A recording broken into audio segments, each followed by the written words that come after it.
И повторно нова серија на малтретирање кучиња во Кочани.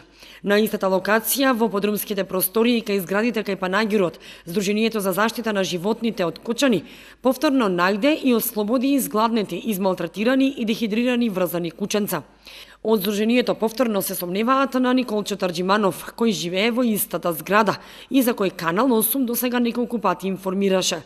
За новото малтретирање, Сдруженијето ја извести и полицијата и ветеринарните инспектори. Откако излезе од затвор, Николче повторно продолжи со истото темпо, повторно собира и малтретира кучиња.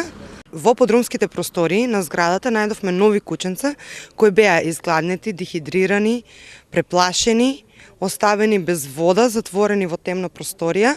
Ја известивме полицијата, чекаме ветеринарен инспектор со цел да го спречиме злоставувањето на кучињата, бидејќи неколку пати веќе беше во затвор. Очигледно е дека затворот не е мерка за него. Можеби ако побара психијатриска помош или нешто слично лекување, можеби ќе има ефект. Бидејќи вака не одиме никаде, злоставувањето продолжува, а никој не презема ништо. За истиот човек, за кој досега неколку пати известуваа медиумите, покрената е постапка и тој добро е познат на полицијата. Неколку пати беше во затвор, но по негово враќање продолжува со малтретирањето.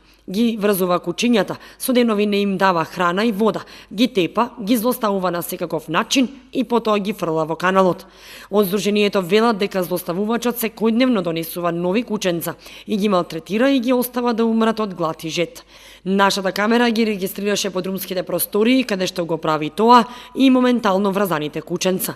Од Сдруженијата за заштита на животните бараат темелна истрага на случајот и повторна казна за сторителот согласно кривичниот закон, како и трајна забрана да се приближува на животни или да ги зема за било какви цели. Бараат затворска казна за посочениот за мачење на животни. Доколку брзо не се делува на терен, прашање на време е кога ќе има наредна жртва и мачењето и убивањето нема да запре.